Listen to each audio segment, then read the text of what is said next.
Assalamualaikum warahmatullahi wabarakatuh. Perkenalkan, nama saya Noven Dirianto dari KAS KPI 5C. Dan di sini saya ingin menjawab 5 dari 11 pertanyaan tentang tugas akhir mata kuliah komunikasi politik. Yaitu saya memilih yang pertama adalah komunikasi pemasaran politik. Nah, di sini komunikasi berarti kegiatan promosi guna menjual produk politik. Apa itu ke produk politik? Nah, yang dimaksud dengan produk politik seperti ini. Dalam politik itu biasanya ada namanya jual beli atau promosi produk politik. Produk politiknya itu apa? Ya seperti ini contohnya. Ketika suatu partai yang ingin memasukkan atau mencalonkan pasangan calonnya, maka mereka akan menjualkan si A ini memiliki visi seperti ini, dia ini orangnya begini. Nah, mereka menjual, dia berusaha untuk memperlihatkan apa sih yang dipunya dari partai ini. Nah, yang dimaksud dengan produk politik yaitu apa yang dimiliki oleh suatu partai. Terus kegiatan partai politiknya seperti itu yang tadi saya sampaikan. Promosi partai politik, yang dijual adalah produk. Nah, produknya ini seperti apa? Produknya itu tadi perkataan yang menjelaskan bahwa si partai ini memiliki kelebihan ini yang dicalonkan itu, yang diajukan. Kemudian apa itu retorika politik? Nah, secara sederhana retorika itu kan cara atau seni berbahasa atau gaya berbahasa. Nah, jika dikaitkan retorika dengan politik, maka sangat erat kaitannya, karena dalam politik retorika itu sangat diperlukan, seni dalam berbicara itu sangat diperlukan. Contohnya seperti ini, ketika menyampaikan di muka umum, maka retorika itu sangat diperlukan.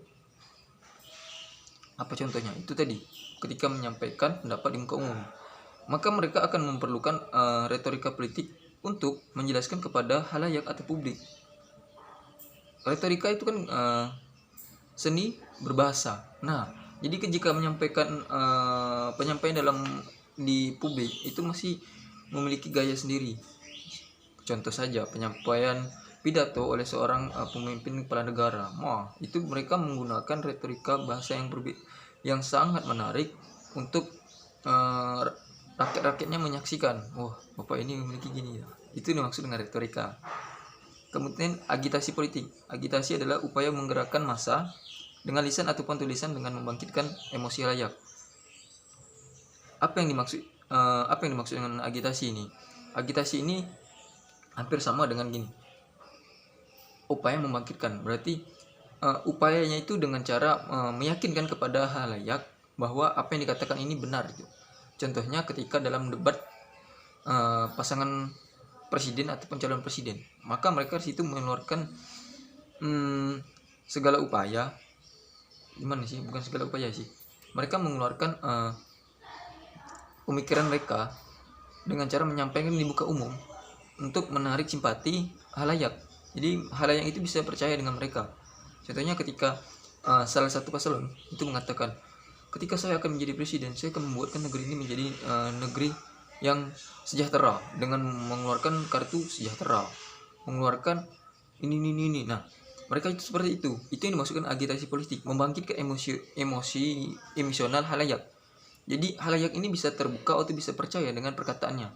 Itu dimaksud dengan agitasi politik. Kemudian mengapa dalam berpolitik diperlukan kaitan melobi? Nah, melobi ini seperti ini. Melobi itu kan kalau kita artikan secara bahasa sederhananya, itu sesuatu kegiatan yang seperti meminta izin ya, melobi. Nah, kenapa dalam politik itu melobi itu diperlukan? Sangat diperlukan karena jika tidak ada melobi, maka dalam politik itu tidak ada yang namanya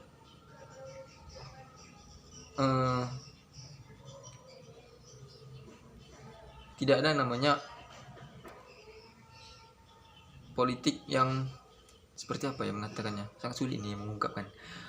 melobi itu kan secara sederhananya tadi itu ya, kita meminta izin. Jadi ketika melobi dalam politik itu saya seperti ya meminta ke semisalnya dalam partai politik ini meminta ke pemerintah, berikan saya gini-gini nih, nanti saya akan membantu mendanai.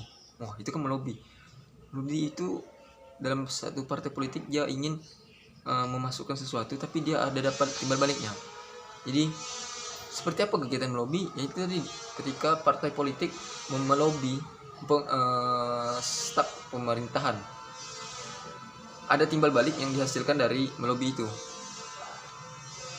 Kemudian kegiatan promosi produk politik umumnya dikenal dengan bentuk iklan politik. Apa yang ada kaitan dengan iklan politik? Nah, iklan politik itu hampir sama dengan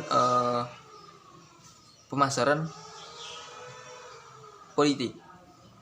Karena iklan politik dan promosi politik itu sama-sama menjual ataupun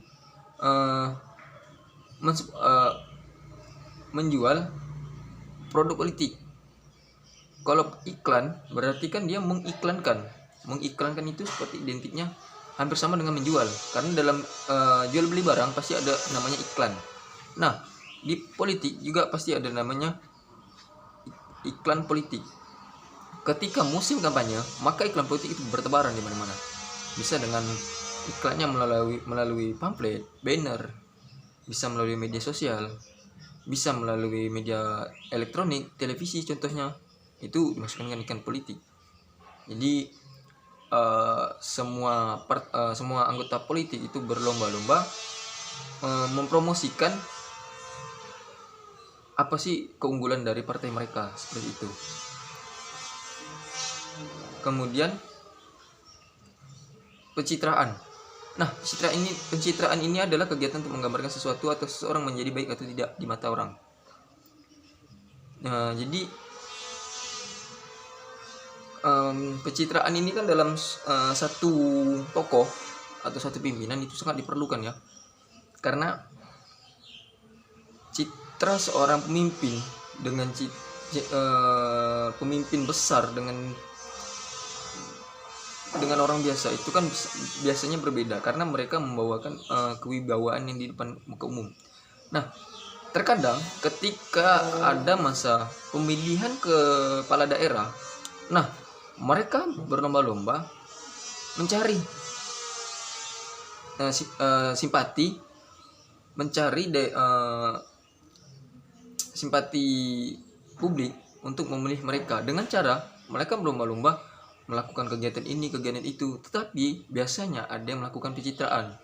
Pencitraan itu kan biasanya menggambarkan dia ini baik atau tidak. Terkadang ketika ada musim kampanye, wah mereka ini belusukan, padahal mereka itu hanya pencitraan agar disorot kamera itu. Nah, bagaimana cara membedakannya? Caranya seperti ini sih, jika saya maksudkan. Kalau bagaimana memberi yang benar pencitraan yang bukan. Yang pertama kita harus lihat dari backgroundnya, latar belakangnya dia siapa. Kemudian history selama dia menjabat itu mereka menorehkan apa.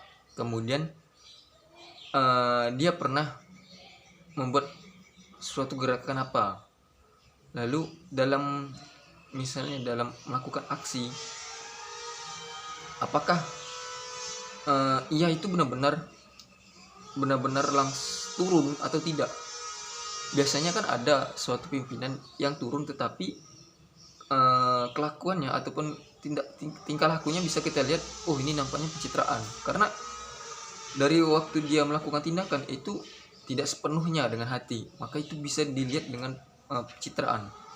Menurut saya seperti itu. Nah, mungkin hanya itu jawaban dari 5 pertanyaan, yaitu komunikasi pemasaran politik, retorika, agitasi politik,